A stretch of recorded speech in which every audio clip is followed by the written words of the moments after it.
Computer Science Videos here today to show you guys in this tutorial how to use bookings for Microsoft Office 365 on a Mac computer. Tutorial 10, export recent data. Without further ado, let us start the video. So in this tutorial, you need to have access to a Mac computer, have access to an account for Microsoft Office 365. Now this can be for work, school, or business. So we can now go all the way down to the dock. Go to Launchpad, go to the web browser, which is Google Chrome in this case. Now go to office.com. Make sure you are signed into the account. Go to the left-hand side navigation menu, click on all applications, go to bookings.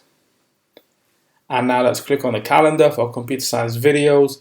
Now what we need to do is filter by the month, and we can then see all the activity that will be taking place or has taken place depending on the date of the month. So we are on or in the 17th of August 2022, and everything that's yet to come is on the calendar. So to now export, go to the right top corner of the screen where we see export in the middle of print and action items.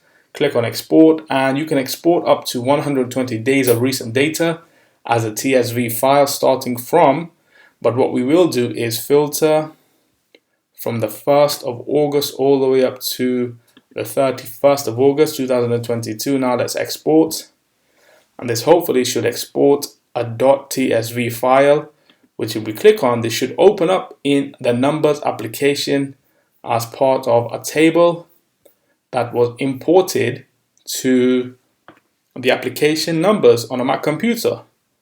So we can now quit numbers, quit Google Chrome.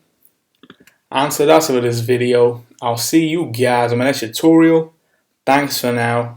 Thank you for making it towards the end of the video. Be sure to subscribe to my channel, Computer Science Videos. Be sure to check out the previous video on screen now, or you can ideally click on the playlist and watch all the journey for Computer Science Videos from the start until now.